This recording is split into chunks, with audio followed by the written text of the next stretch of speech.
By the way, we record Picks on Politics on Friday mornings. So as of now, right, we still do not have a Speaker of the House. It's been a bit of a groundhog situation. Possible by Sunday that there still isn't one. But even if there is, there's a whole lot of speculation about the wheeling and dealing for votes, how this Congress will operate within the next few years, right? So, Henry, let me begin with you right now. Will each bill that comes to the floor have this kind of vote moving forward?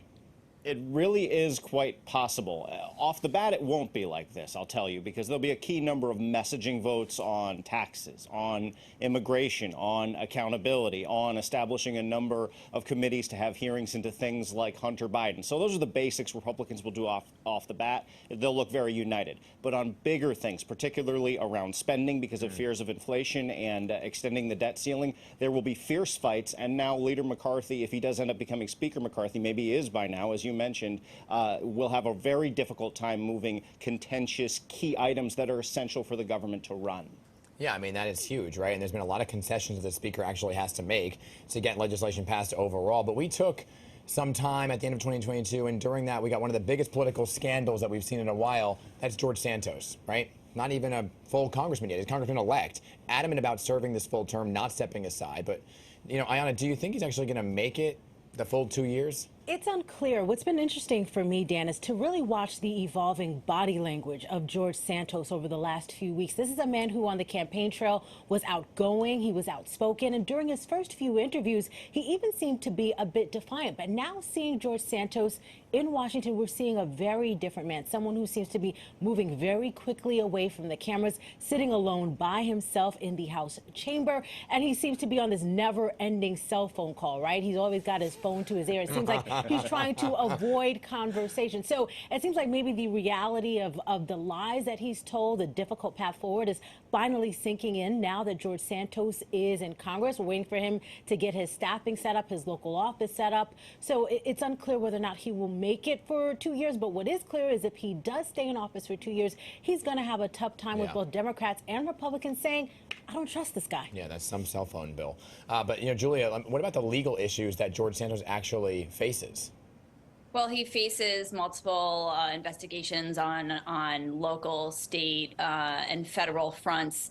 And as well as Brazil saying they're reviving a fraud case against him. I believe it was a fraudulent check. Yeah. So he's certainly under a lot of pressure from all fronts. Yeah, we shall see all Democrats also crying foul. The Republicans in the midst of this Speaker's race are watering down the Ethics Committee, so that could come into play here as well. To be continued, but back here locally, let's talk about the last round of crime stats for 2022. They were released last week, right? Overall crime down nearly 12%, murders down 26%, and most other major crimes also on the decline. So we did see a slight uptick in transit crime.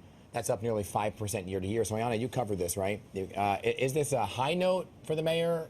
It's a mixed note. Look, Eric Adams was elected to clean up the city, to make it safer. He's a former NYPD captain. So murders and shootings, those matter. Those are crimes with real human victims.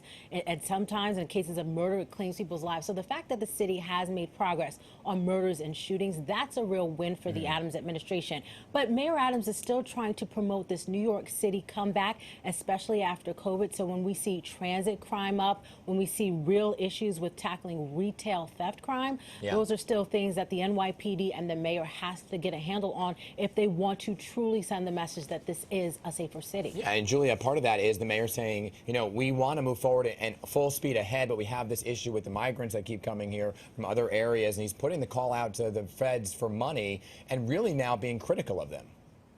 Yeah, he's really led, I think, along with Chicago Mayor Lightfoot and to some extent the Democratic leaders in Colorado that have also seen a large influx of migrants.